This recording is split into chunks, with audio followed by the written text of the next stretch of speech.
chairing this meeting.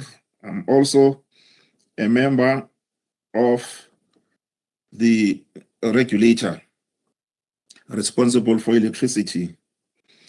Maybe before we go any further with the meeting, I would also like to invite other members of the regulator who are present in this meeting to greet everybody, so that if they also during the meeting want me to remove you? Thank you. Can we stop? Please. I've allowed the councillor to speak. Colleagues, Councillor Avance Smith, are you responding to what the MMC has said? Because I'm going to rule on it. I don't need a response. I want to rule on it. I don't need a response. Councillors, I will deal with the issue, MMC, and all other councillors, I will deal with the issue. I know yourself and MMC Mabaso has private security because of the threats, but I will deal with it as per the council. Councillor Avance, I've ruled on this. I don't think we need to have a debate on this. Yeah, please write to me. Thank you. Colleagues, all of us, we need to get the debate by 12:30, and it's 12:31. Executive Mayor of the City of Johannesburg, Councillor Cllr Dada Morero, in absentia. Deputy Executive Mayor, who's also the MMC of Finance, Cllr Loyiso Masuku. The Whip of Council, Councillor Kazamula Chauke, Chair of Chairs, Councillor Vuani Marema, all political party leaders and whips, members of the mayoral committee, chairpersons of Section 79 committees, fellow councillors, the city manager, Dr. Floyd Brink, Secretary to Council, Mr. Andile Gobinga, officials of the City of Johannesburg, most importantly, residents of the City of Johannesburg, members of the media present, ladies and gentlemen, I welcome you all to the 37th Ordinary Council meeting of the City of Johannesburg Municipality. But also, councillors, please join me to further acknowledge the following guests. Honorable Panyaza Lusufi, who is the Gauteng Premier, Honorable Bandile Masuku, Gauteng MPL, Mr. Sasa Bona Manganye, the PMC Chairperson, Mr. E.M. Pillay, Florenza Lightning, Mr. Kumar Murugan, Phillips S.A., Udabazite Kumalo, and his delegation, Amatungwa Royal Kingdom, leaders of all political parties represented in the chamber, junior councillors, junior student council, you are all welcome to this sitting of our budget. I thank you.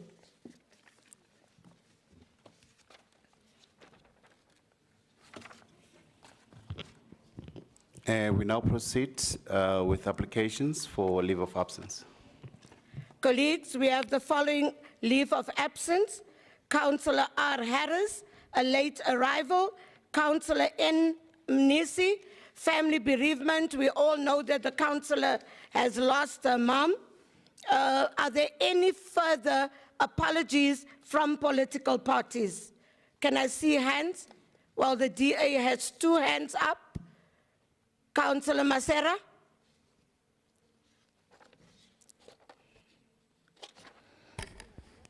Good afternoon, Speaker and the colleagues. Thank you very much. Speaker, I've got the following LOAs for DA councillors. Councillor Maureen Nisi, ill health. Councillor Andrew Stewart will leave early. Councillor Michael Crichton, party business. Councillor Mark van der Merwe is in court today. Councillor Seku Matsubani, party business. Councillor Linda Shackelford, ill health. Cllr Mazibuko, Party Business, Mlungisi Ngube, Party Business, Councillor Ubakeng Kamela, Party Business, Councillor Muloisani Butsilo, Private Business, Councillor Florence Roberts, Ill Health, Councillor Gary Ramaru, Party Business, Councillor Niran Peterson, Private Business, Councillor Michael Crichton, Party Business, Councillor Stuart Marais, Party Business, Councillor Sean Chris, Party Business, Councillor Lerato Mpefu, Ill Health, and the following 3 councillors will leave at 2. That is Councillor Taral Mayes, Councillor Faye Shane, and Councillor Rashida Landis. Thank you so much, Speaker. Councillor Safumba, your hand was up. Thank you very much, Speaker. You acknowledged other leaders of other parties. May you kindly also acknowledge the presence of Helen Zille, who means something to us. Thank you. Councillor Safumba, it works this way. When political parties have guests, they ask us to recognize the people that are in the gallery. Thank you so much. Councillor Zigebe. Good afternoon, Speaker. Councillor Kwamanda, Party Business. Thank you. Thank you so much. Councillor Makuba. Thank you, Speaker. For the IFP, it's Councillor Nyembe, Ill Health. Thank you, Councillor. Councillor Mohape. Yo.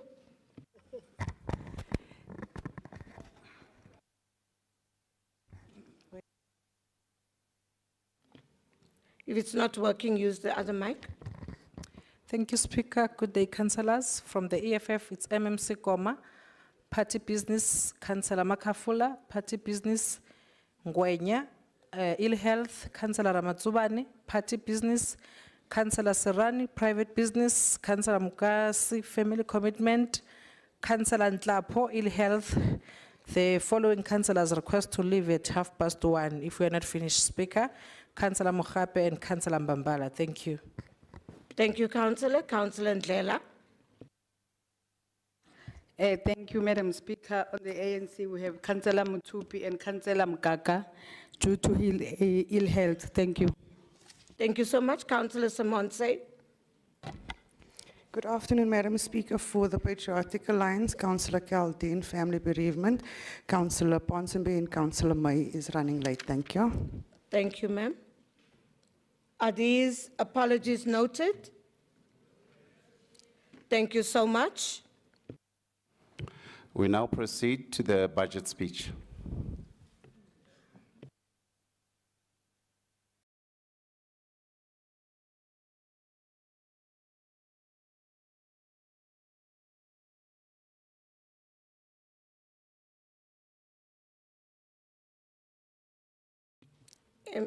Deputy Executive Mayor MMC Masuku, can you ascend to the podium to present the budget speech?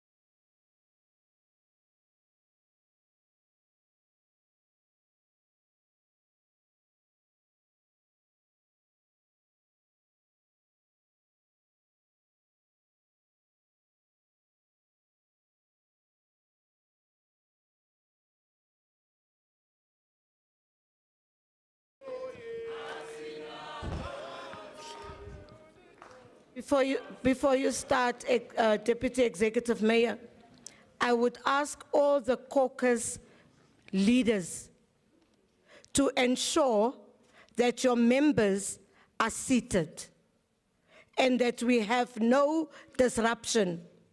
And those caucus leaders that I've spoken to, you know exactly what I'm saying. So please, Thank you, Executive Deputy Mayor, MMC of Finance. Thank you very much, Madam Speaker, Executive Mayor, Councillor Dada Morero, the Premier of Gauteng, Mr. Panyaza Lesufi, MECs present and members of the provincial legislature, in particular the chairperson of Community Safety, my husband, Dr. Cllr Masuku,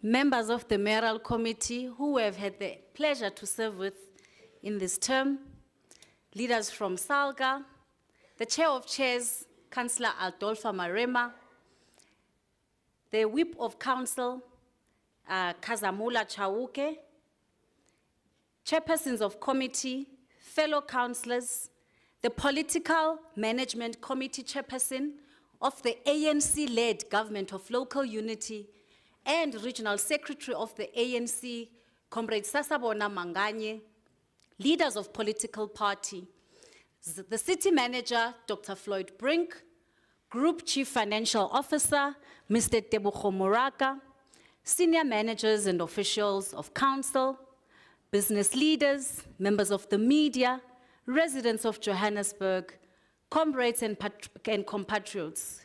Good afternoon, goeiemiddag, Lochani, Molweni, Sanibonani, Dumelang, Ndimasiari, Intlekani. It is a great honor to table the budget for 2026-2027 medium term for the city of Johannesburg as delegated by the Executive Mayor, Councillor Dada Morero. The city of Johannesburg is a city that carries the hopes of millions, the weight of history, and the expectations of South Africa. Johannesburg is where a young person from Limpopo arrives with a bag and a dream, where a young mother from Kwanongoma, KZN, braves the bright city lights to earn a living for her children, where Sandton's financial towers stand above communities still waiting for the full promise of democracy. Johannesburg is a microcosm of South Africa that is riddled with inequality and buckling under pressure, but it remains a city of resilience, work, struggle, ambition, and hope. Our responsibility is to ensure that this hope is not betrayed by poor planning, defective governance, and infrastructure collapse. This budget must be an economic instrument to support growth, expand access to service, and enable investment and maintain existing infrastructure whilst investing in new services. Johannesburg is the economic heartbeat of South Africa, home to approximately 5.9 million people in 2.9 million households across the 7 regions, contributing approximately 15% to the GDP of our nation. The future of Johannesburg is not only a local issue, it is a national, economic, and democratic imperative, and I dare say, Madam Speaker, an international matter. The budget we present today represents the last financial account and budget for this political term. It will speak honestly about the journey we have traveled, the pressures we face, and the Johannesburg we are determined to lead back to becoming a thriving world-class African city. Our theme, as presented for the State of the City address, was Foundation for the Future. Your city, our city, Mr. Mayor. Our budget follows this theme directly by building Johannesburg together, investing today, securing tomorrow. It means we must build together because no government can rebuild Johannesburg alone. We must invest today because deferred investment becomes tomorrow's crisis. We must secure tomorrow because this budget is for the city and that our children will inherit. In this budget, we choose responsibility over slogan. We choose repair over decline. We choose investment over neglect. We choose discipline overdrift. This year carries deep historic resonance.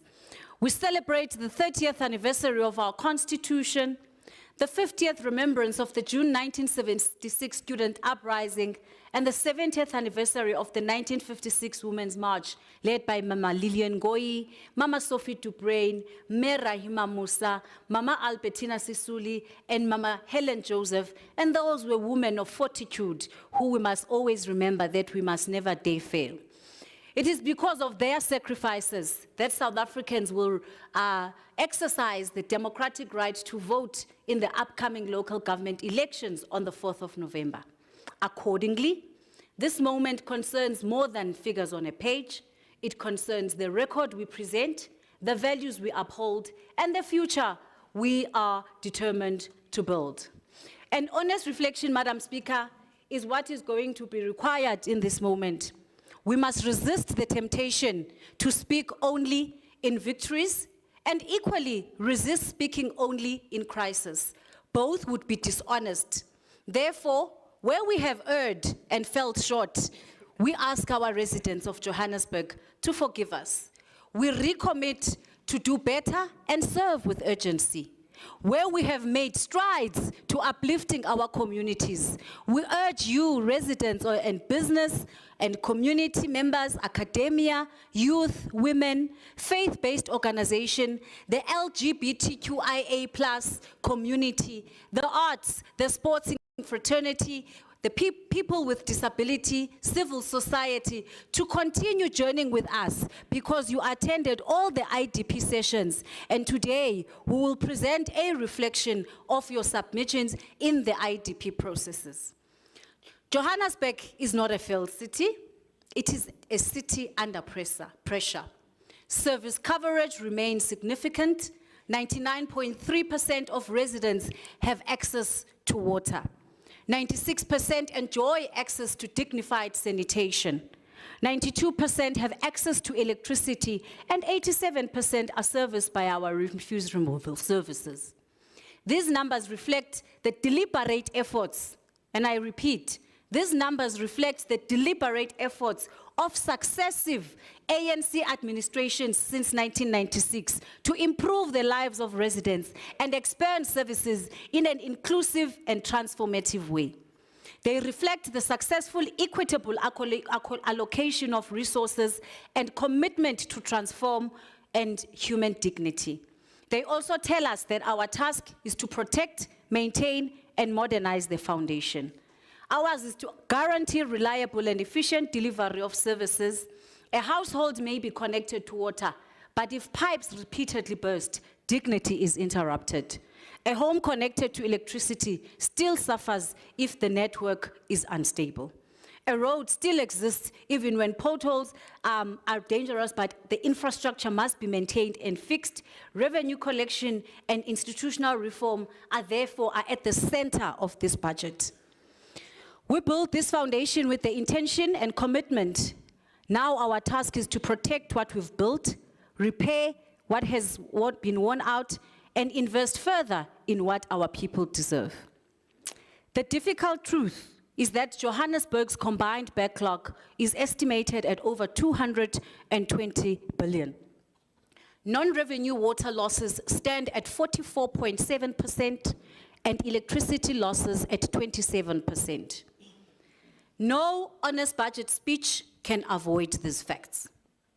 Johannesburg cannot budget its way out of a 220 billion infrastructure backlog through municipal resources alone.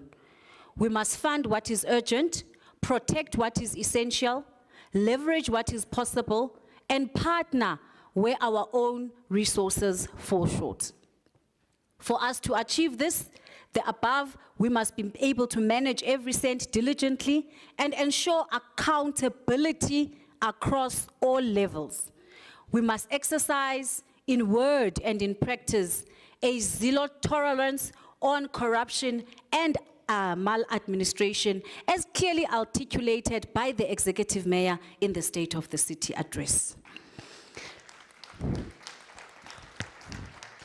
The city continues to operate within a difficult socio-economic environment Global uncertainty, geopolitical tensions, volatile fuel prices, and domestic infrastructure challenges have increased pressure on municipal consumers and have strained our revenue base. Despite these challenges, Johannesburg remains the economic engine of South Africa, with an encouraging recovery through tourism, retail, commercial property, and growing investment in renewable energy and digital infrastructure. Cities across South Africa face widespread infrastructure challenges, aging assets, and persistent underinvestment. Rapid migration resulting in increased and above projection demands on services is a reality and has placed excessive pressure on availability of resources. National Treasury has responded through grant reforms, including performance-based incentives for municipalities under the Metro Trading Services Reform Program. The city's own revenue base remains under pressure. Following benchmarking engagements with National Treasury, the projected revenue collection rate has been adjusted from 88.6% to 86%, in line with historical performance. Every rand lost through illegal connections, meter tampering, billing weaknesses, non-payment and water losses is a rand that cannot repay Johannesburg. We have put in place several revenue collection strategies, namely automation of revenue management system, customer-related data connections with registered bureaus, walking the floor program to improve customer relations and restore public perception of the city that cares while creating visibility, centralize query resolution and disconnections, and also ensure that we go as we walk the floor. As you would have seen this morning, the executive mayor and administrators of the City of Johannesburg, as a prelude to this budget, were on the ground making sure we deal decisively with those who steal revenue from the city. Madam Speaker, these interventions are aimed at arresting revenue leakage and protecting the city's financial integrity and the ability to deliver critical services. Madam Speaker, allow me to now table before Council the budget for the 2026-2027 financial year. Our operating revenue is at 90.4 billion, operating expenditure 88.3 billion, projected surplus 2.1 billion, capital budget 8.8 billion, which will rise to 25.3 billion over the medium term. Madam Speaker, we are tabling a total budget of 97.1 billion for the 2026-27 financial year for the residents of Johannesburg.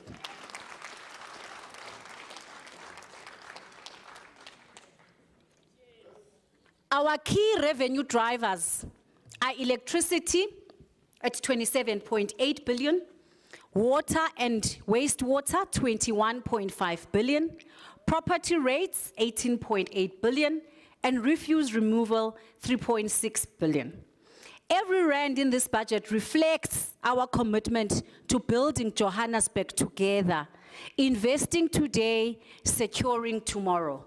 The Metro Trading reforms is one of the single most consequential institutional transformation in Johannesburg's post-democratic municipality history, which is going to directly shape our major budget allocation.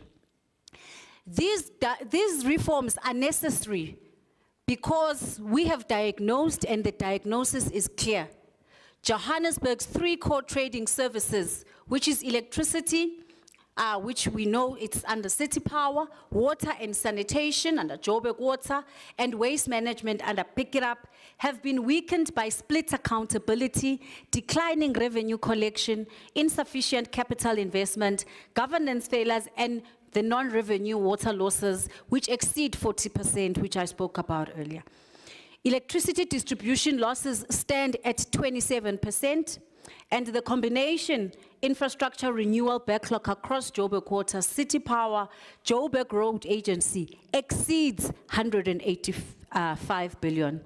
Without meaningful institutional reform, capital investment alone cannot achieve this, and we have to work together to ensure sustainable service delivery.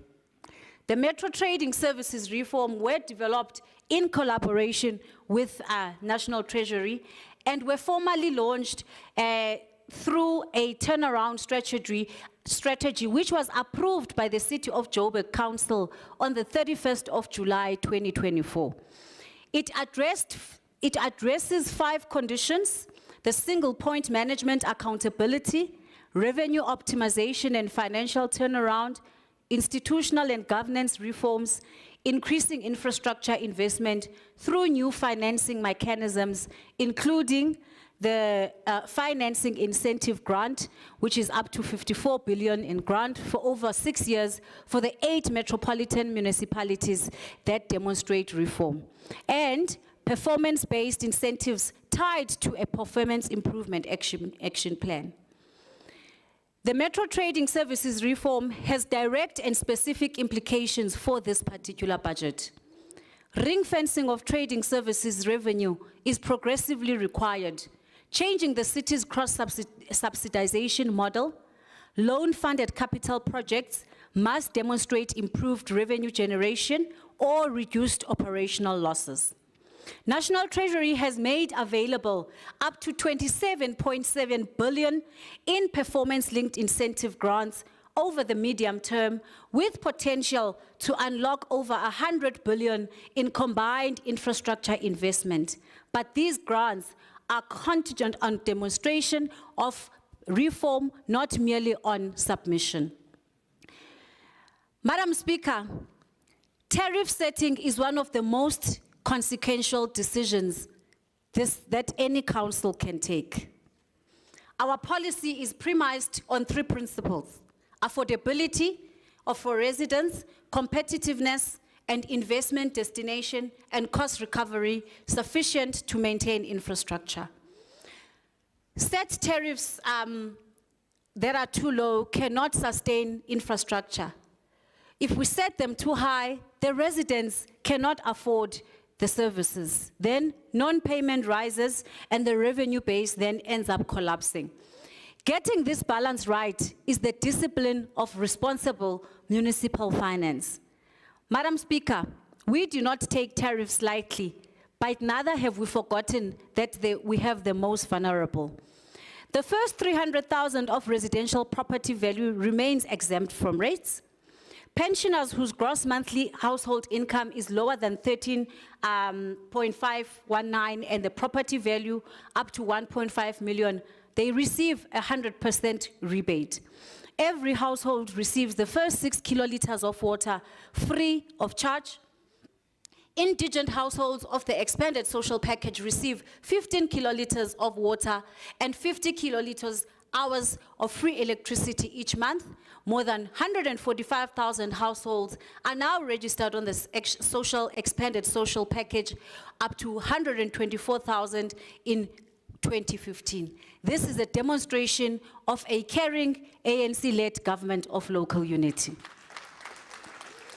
For 2026-27, tariff increases are driven primarily by the cost administered and the input cost increase from Eskom and Rand Water, and they are largely outside the city's control because they are also compounded by inflation and the operating pressure. Electricity tariffs, City Power proposes an overall average tariff increase of 9.1%. This is consistent with Eskom's bulk purchase cost increase following the NERSA's approval on the 4th of March 2026. By limiting increases to residential customers below the 9.1 rate, the effective average household increase is brought down to 8.63%.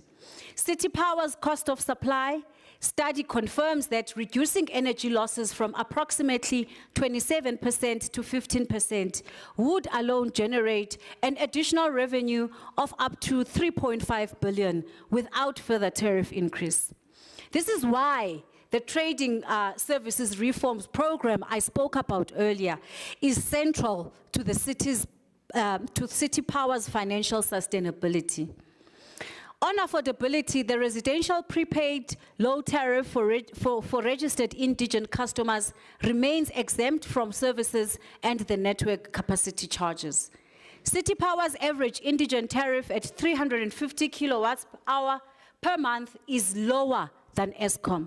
A 2% surcharge applies to businesses and large power users in order to support the network and sustain the network. On water and sanitation tariffs, Johannesburg Water's increases are driven by the 11% bulk purchase cost increase from Rand Water. Combined water and waste revenue is projected at 21.5 billion. Water tariffs use an increased block model, and the first 6 kiloliters per month is free. Sanitation tariffs on multi-dwelling units with earth size of 300 to 1,000 square meters have 0% increase, providing interim relief while alternative structure and we restructure a model for 2027-2028. For indigent households, through the expanded social package, free water allocation, as mentioned earlier, and a 100% rebate on sanitation charges. A water demand management levy of 107.74 cents per month, domestic connection covers the fixed network and availability costs. Pick it up's tariffs increased by 6.2%, below the increase in water and electricity, reflecting the mandate to keep waste management accessible while advancing financial sustainability. Property rates increased by 3.6%. This is the lowest increase of any service charge, deliberately set to balance budgetary requirements with affordability. The rebate structure projects pensioners, persons with disabilities, child-headed households, and other vulnerable groups. Every rand of the rates rebate granted is a deliberate investment in the well-being of our residents. And a balanced, affordable tariffs are how we invest today in a city that works for everyone together. Madam Speaker, alongside this budget, we are tabling a financial turnaround framework which will need to be approved by Council. Financial recovery alone will not be achieved through revenue collection alone. It requires simultaneous action and expenditure control, trading services reform, audit remediation, entity stabilization, capital discipline, labor management stability, and stronger oversight.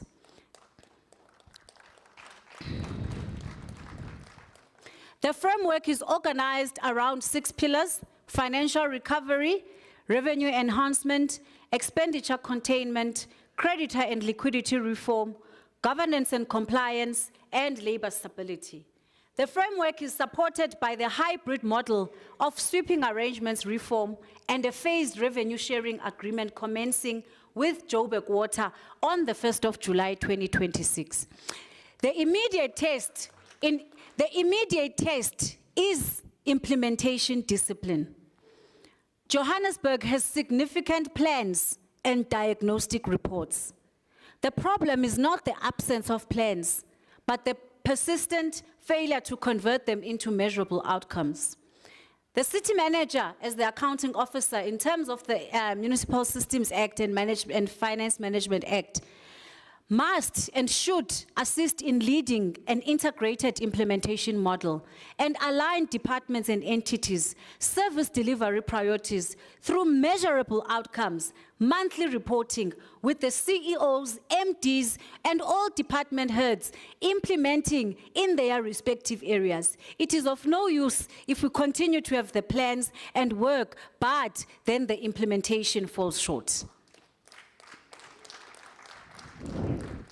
Council must therefore mandate the city manager through a city-led implementation architecture with a single tracker, reporting against measurable dashboard and the agreements of performance aligned to the framework.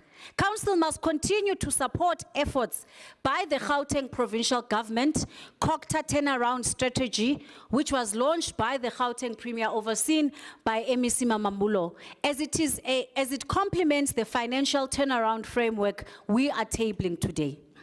Madam Speaker, there can be no service delivery without revenue. There can be no infrastructure recovery without collaboration. There can be no investment without financial credibility. This budget strengthens revenue recovery through the revenue war room enforcement in line with Section 118 in terms of how we seek to move. The debt relief program remains an important intervention for residents genuinely unable to pay. Social sustainability cannot come at the expense of those residents, and social sustainability cannot come at the expense of those residents and institutions which demonstrate that they are willing to pay, but they need historic challenges resolved. To date, more than 9,000 residents, faith-based organizations, small businesses and enterprises, NGOs have already applied for our debt relief program. We are encouraged by those who have applied, and these qualifying individuals are an indication that the organization stands to benefit from meaningful financial relief, these organizations. And as part of this intervention, the city anticipates implementing the write-off of up to 50% of debt on qualifying accounts across Johannesburg before the 30th of June 2026. This program is intended not only to alleviate financial burdens, but also to restore accounts to being manageable and create a sustainable foundation for future revenue collection. The program remains open, and we encourage our residents, businesses, faith-based organizations and institutions, pensioners to come forward and apply for the debt rehabilitation program, which will close at the end of November 2026. We want to work with you in our communities, because rebuilding the financial health of our city is a shared responsibility and a collective journey. Together, through disciplined partnerships and shared commitment, we can place our city towards a path of recovery. Madam Speaker, our workforce is our most valuable resource and must be adequately compensated. Equally, we want a professional workforce, reliable, efficient, and productive in service of our people. The politically facilitated agreement budget allocation addresses historic legacy salary disparities. The ANC-led government of local unity has demonstrated its commitment to ensuring that workers receive fair compensation with the intention of accelerating service delivery, strengthen revenue collection, and improve interface through a motivated and a skilled workforce. Madam Speaker, much has been said about the PFA, and the strong anti-workforce sentiments have found itself amongst opposition benches. With the responsibility of incumbency that is upon us, we have and we will always act with reason, diligence, and accountability. In this regard, as led by the Executive Mayor, we will continue our engagements with National Treasury and Minister Enoch Gondogwana. We are committed to ensure that we maintain fiscal discipline and integrity of the city, whilst meeting our obligations, which were approved by Council. Financial recovery is not an end in itself, it is what makes it possible to keep building Johannesburg together. Trade-offs and discipline of a funded budget, and this council deserves honesty about them and the structural choices embedded in this budget.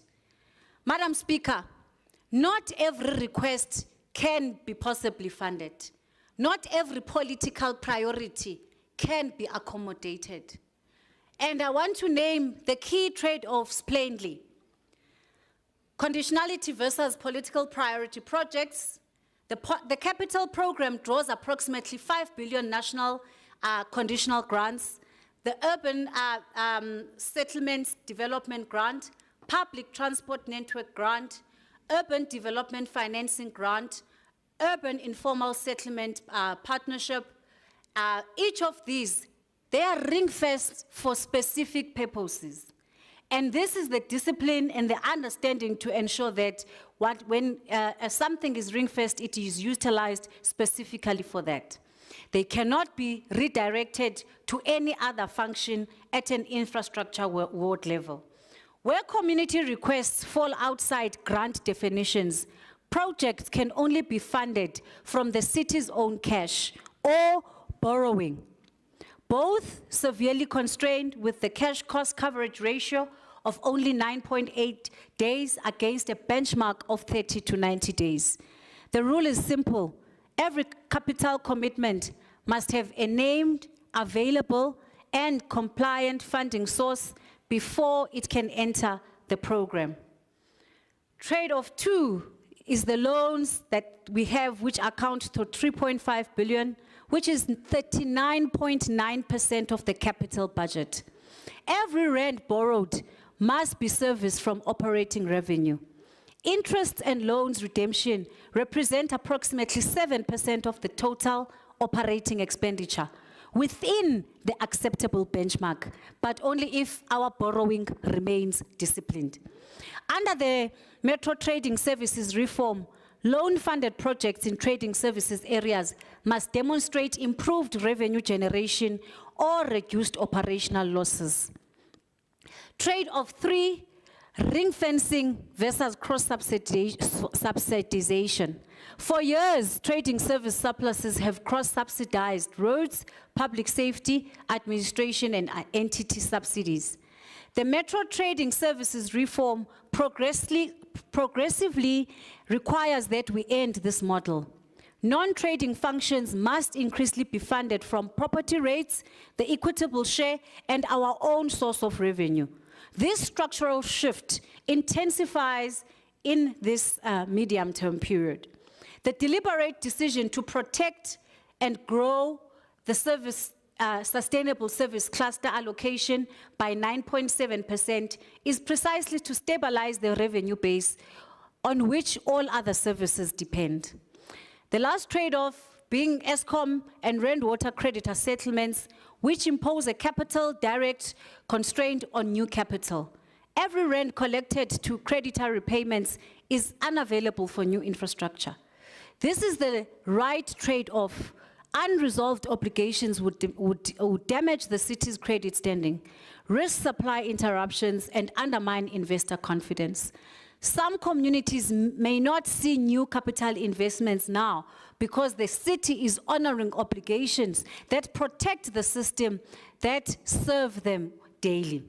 This is an honest but a difficult message, and National Treasury's funding assessment required adjustment through natural attrition of salary savings, customer collection level, alignment and contracted services reductions. These are not discretionary choices. They are the conditions of a funded budget. They are the conditions that enable us to say that we are presenting a funded budget for the City of Johannesburg. Every commitment has a funding source. Every project has a compliant justification. This is what a funded budget looks like. Discipline today is the investment that makes tomorrow possible.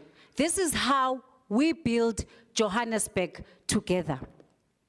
Madam Speaker, the executive mayor in the state of the city was very clear. The City of Johannesburg will not win the battle of backlogs alone. The scale of our infrastructure challenges is going to require innovating funding models. This budget supports all these funding, alternative funding models through multilateral development banks, development finance institutions, national grants, provincial partnerships, public-private partnerships, as well as private sector co-investment. Critically, the budget must also show commitment to maintenance of repairs and of the existing infrastructure, and must align to National Treasury's guidelines on percentage of maintenance expenditure against revenue. As the City of Joburg, we're increasing the budget for maintenance and repairs from 7% to 8%, to ensure that we have adequate resources towards critical day-to-day maintenance, as well as deal with our water and sanitation in line with the trading services reform efforts.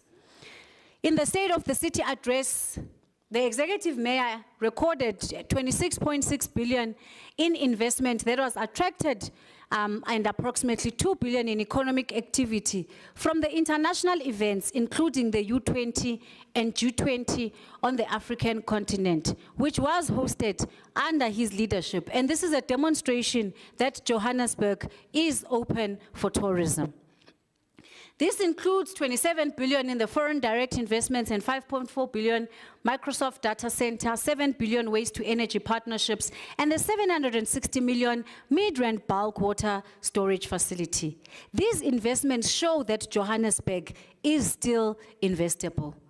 And investor confidence survives on implementation of a stable governance, and a city does not invest attract investment only by wishing. It is through deliberate programs, international events that I have indicated we hosted.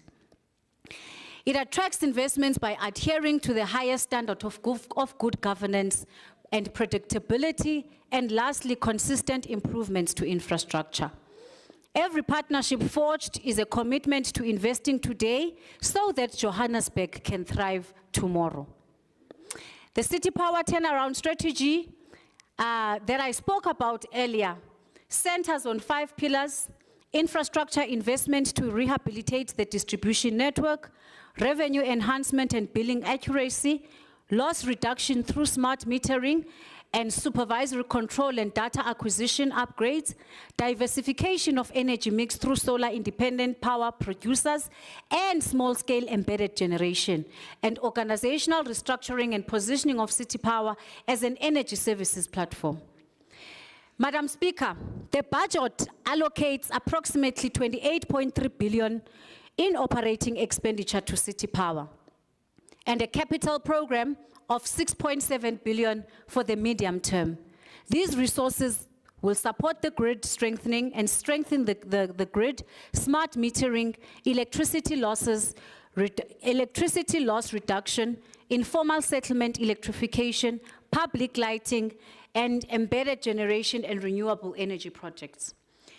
The city is finalizing the development finance linked to projects as approved by Council yesterday, including the recent loan of KfW, which is worth 200 euros to support City Power's infrastructure. Similarly, Madam Speaker, the city is engaged with constructive discussions with Eskom on the current debt and recovery interventions with the support and collaborative efforts from national government, as well as regularization and working with SALGA and regulators and financial institutions. Energy reform is not optional. It is central to Johannesburg's economic survival. We welcome the ongoing and dialogue between the Minister of Electricity and Energy, Dr. Josienzo Ramakgopo, as well as the Eskom Group CEO, Mr. Dan Morokane. Ourselves in the City of Johannesburg, led by the Executive Mayor, we are saying to Council and residents, a secure energy future is at the heart of building Johannesburg together, and it starts with the investments that we make today, including the intergovernmental relations that we are committed to. On water and sanitation, on water's reform, Johannesburg Water targets non-revenue, leak detection, and the progressive replacement of the most vulnerable sections of the reticulation network.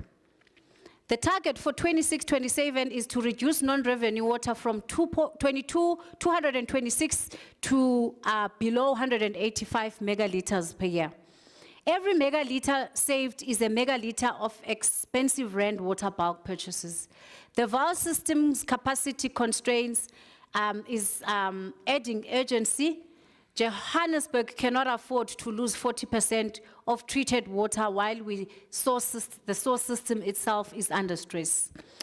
The budget allocates approximately 21.6 billion in operating expenditure to Johannesburg Water, with 6.4 billion in capital investment over the medium term. Every litre saved, every pipe replaced, these are the investments today that secure tomorrow's water for every household in Johannesburg. A clean city is a dignified city. Residents do not ask for miracles. They ask that the refuse be collected and that illegal dumping be removed. Johannesburg is running out of landfill sites. That is an honest reflection we have to make. This is not a distant problem. It is a structural risk. Pick It Up reform focuses on fleet modernization, progressive closure of the end of the landfill sites, and planning for alternative waste treatment.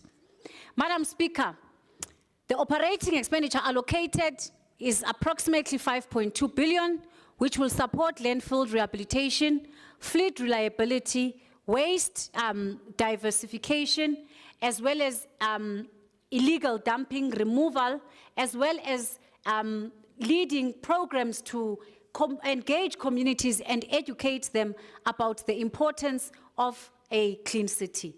A clean city is a dignified city, and cleanliness is part of building Johannesburg together. On roads, stormwater, and bridges, every morning you have a Masichaba Tlou who leaves Soweto before sunrise to work in Sandton.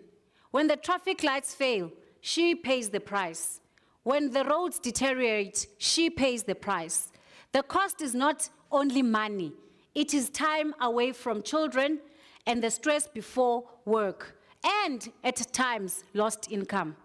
Apartheid spatial planning still shapes the daily lives of our working people. This budget, Madam Speaker, allocates 1.8 billion for roads and stormwater operations and 570 million for capital investment, supporting road infrastructure and resurfacing gravel roads, upgrades, bridge rehabilitation, stormwater infrastructure, traffic signals, the BRT, and the public transport network. A pothole in Johannesburg is not just a pothole. It is an indication and a symptom of maintenance deferred, and this budget prioritizes maintenance and renewal. We no longer treat maintenance as an afterthought. It is the quiet work that prevents collapse. It is the reliable transport we are investing in today, so that when we move, everyone is able to move and Joburg works. The inner city is the pulse of the city of Joburg.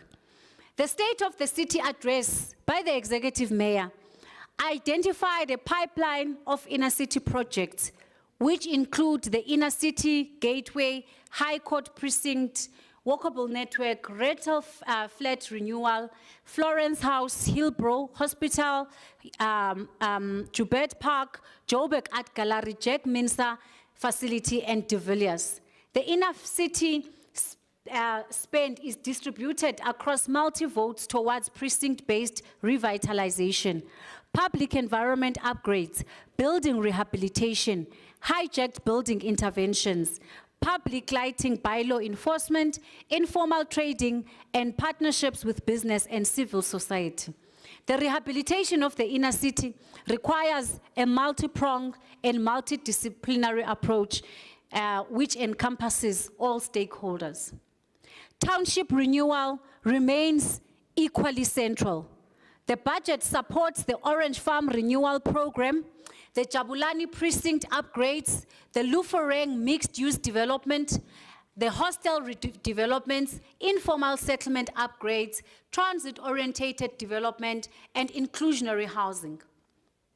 The State of the City address recorded 9,188 inclusionary housing units processed and 1,364 transit-oriented development units and major catalytic projects, including the Lanzeria Smart City, Lufereng, Southern Farms, Riverside Mega Project, and Tanganani Mega Project. And these are projects that are going to change the lives of our people.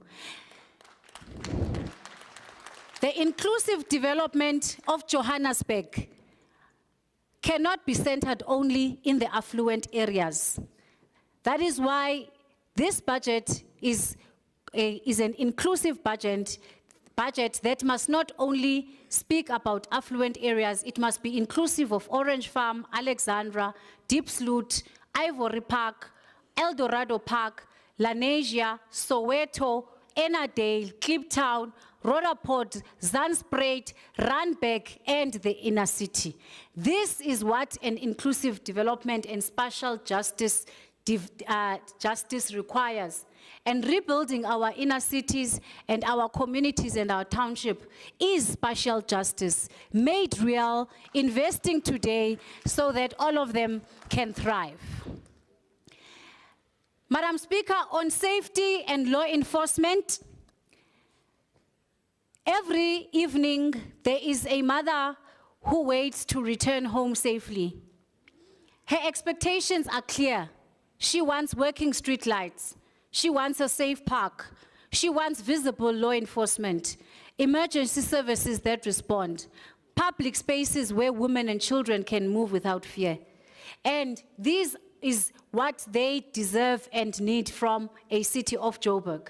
This budget, Speaker, allocates 7.2 billion towards JMPD visibility bylaw enforcement, emergency services, CCTV, and the Integrated Intelligent Police Center, public lighting, urban management, inner city enforcement, and disaster management. The rule is not of... This budget also supports the work to make sure that we deal with cable theft, vandalism, because we can no longer normalize it. This budget supports enforcement that is firm, fair, and developmental. Madam Speaker, we must also state that our infrastructure is under attack.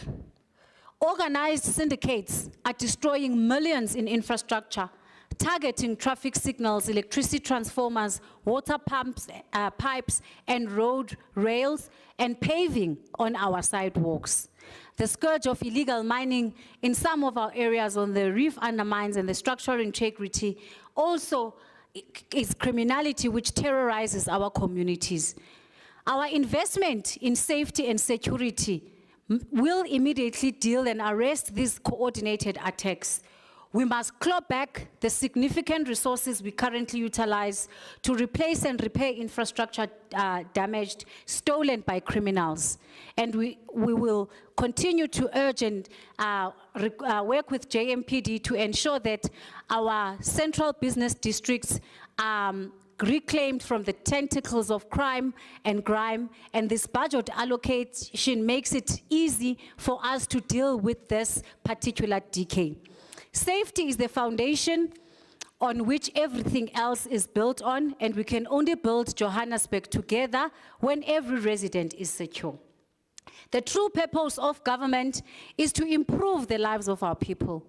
This budget, Madam Speaker, places a strong emphasis on community upliftment and inclusive development.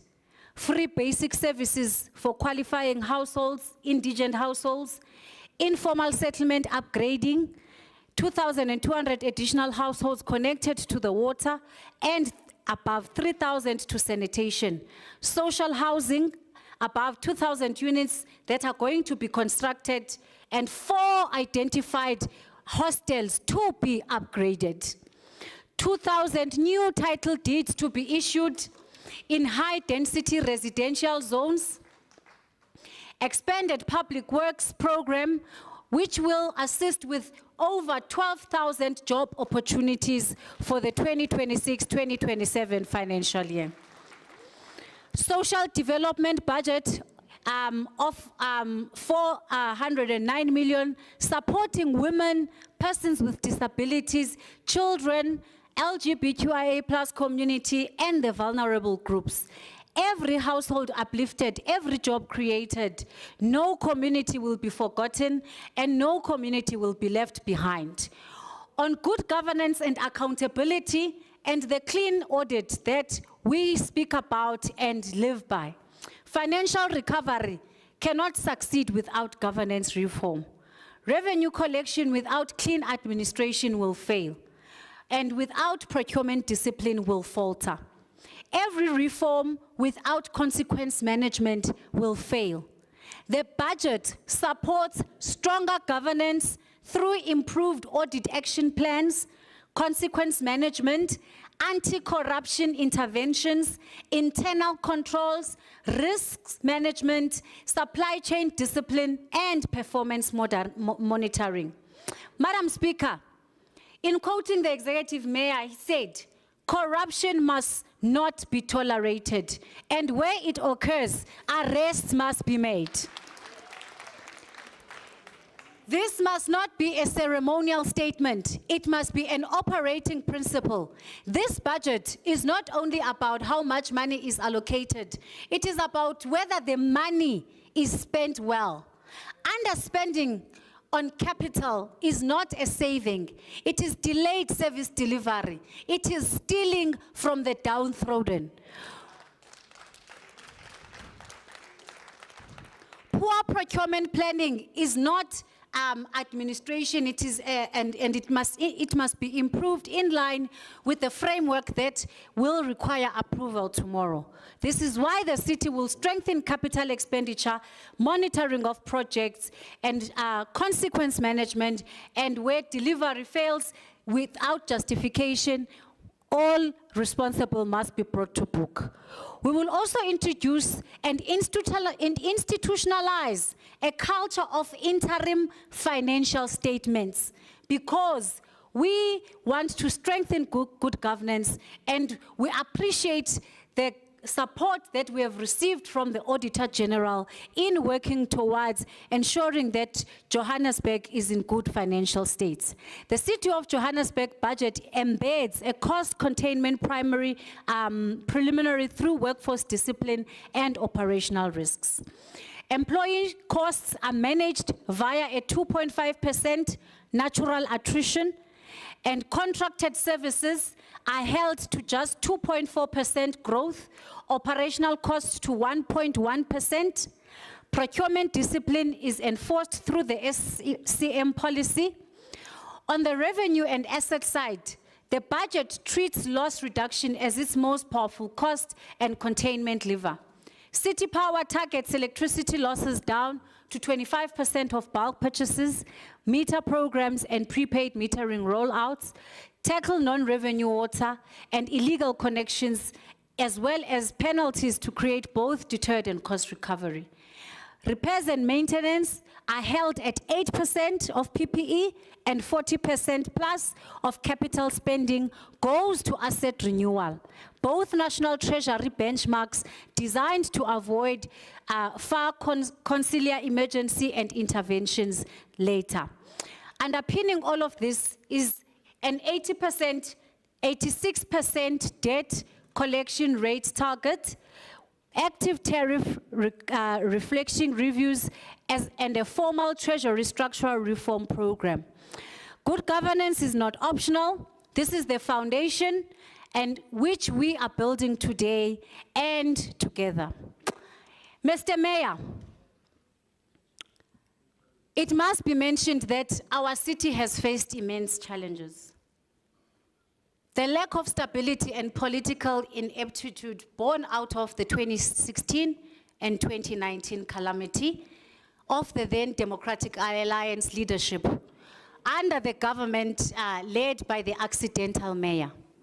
And again, in 2021 to 2023, under the erstwhile doctor who turned politician. Mr. Mayor, this has left severe entrenched challenges in the system. which are yet to be fully ventilated and exposed. I can safely say, you have laid the foundation. You have contributed in a very short space of time, including your time as MMC Finance. And for that, Mr. Mayor, we thank you for saving Johannesburg in the short space of time.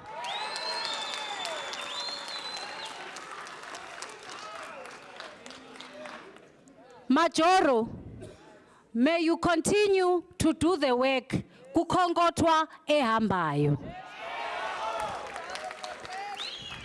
Madam Speaker, I also wish to take this opportunity to pay tribute to my late comrades, Jeff Makubo, Jolidima Tongo, and Mpho Mwerane, two of whom served as MMCs for finance and later served as executive mayors. May their souls rest in peace.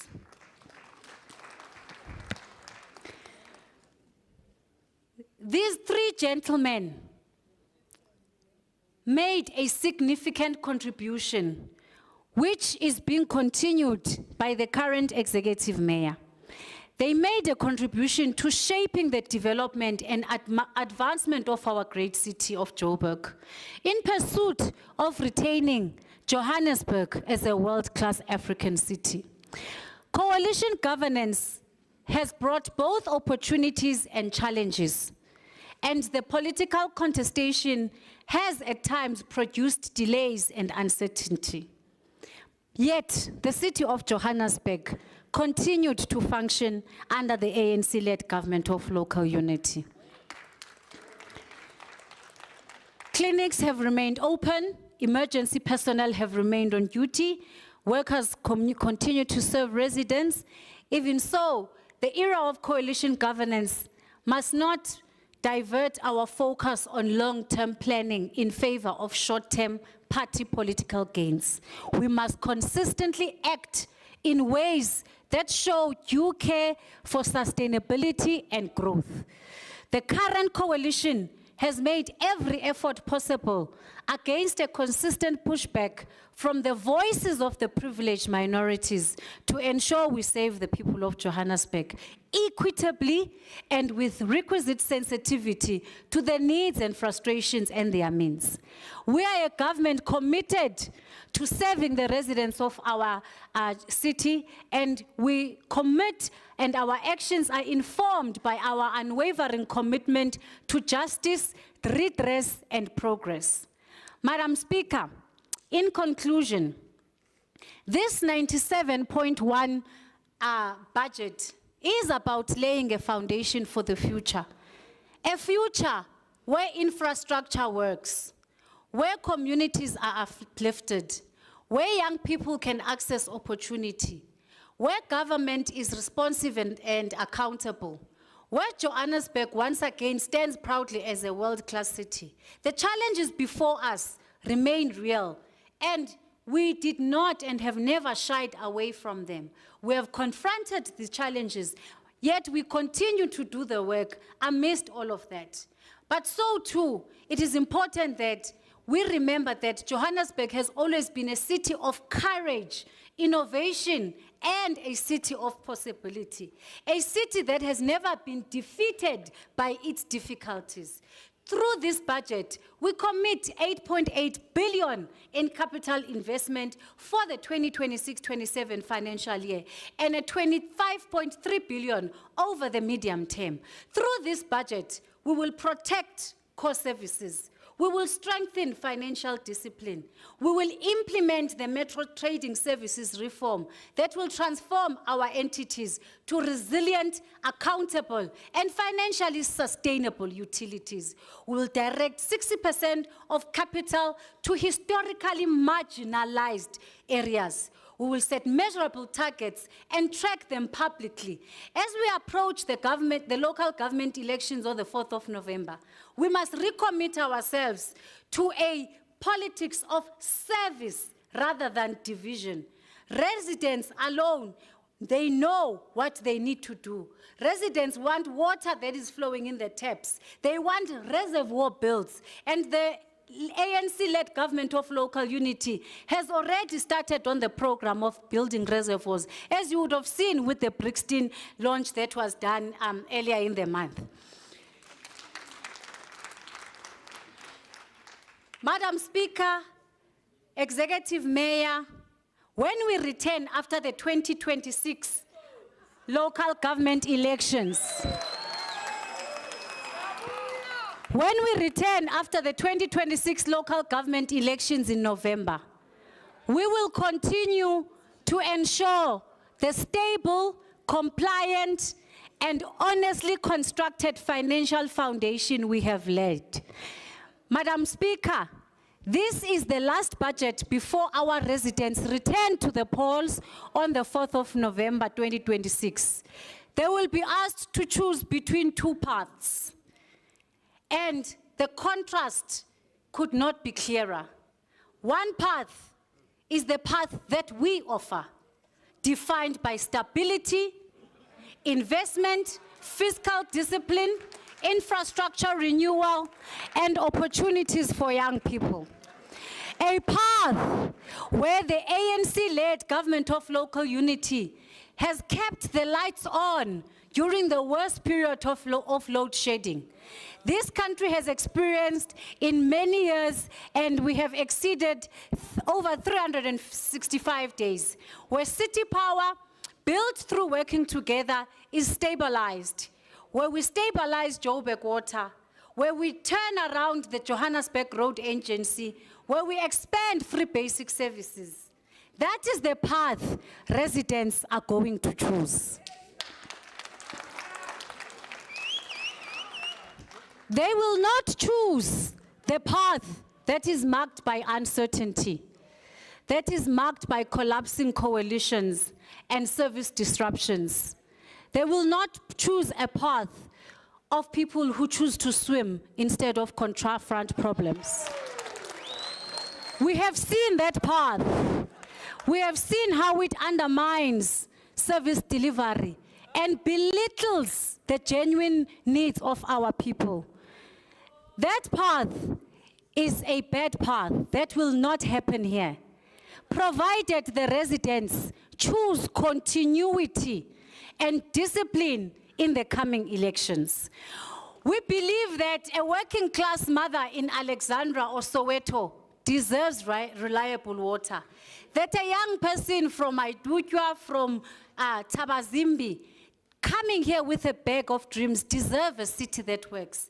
That a pensioner sitting in Mpumla Mqashi deserves safety and dignity. That is the Johannesburg we are building. That is the Johannesburg on the path of renewal and service to the people. This budget is about building a stronger and a more resilient Johannesburg for the future generations. If we work together, government, business, labor, civil society, faith-based organization, there is no challenge we cannot overcome. This is your city, this is our city, and together we will build the foundation for the future, investing today and securing tomorrow. I thank you, Madam Speaker. Ndiyabulela. Mr. Mayor, I now present you with the budget book of the City of Johannesburg.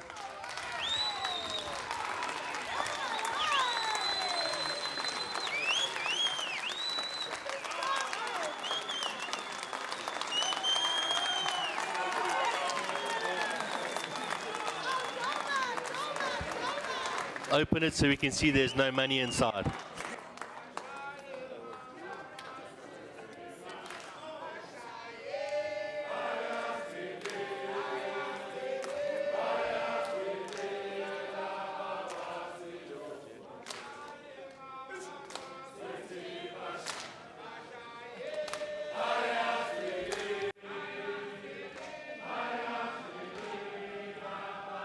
Hey.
Thank you, councillors.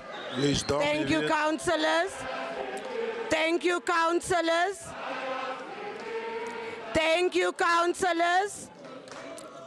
Thank you so much. Thank you, councillors. Point of order.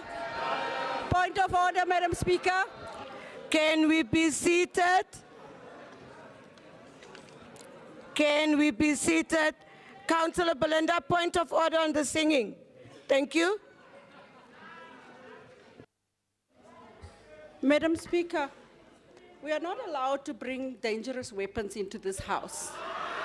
Councillor Kunene has just started whipping in this house.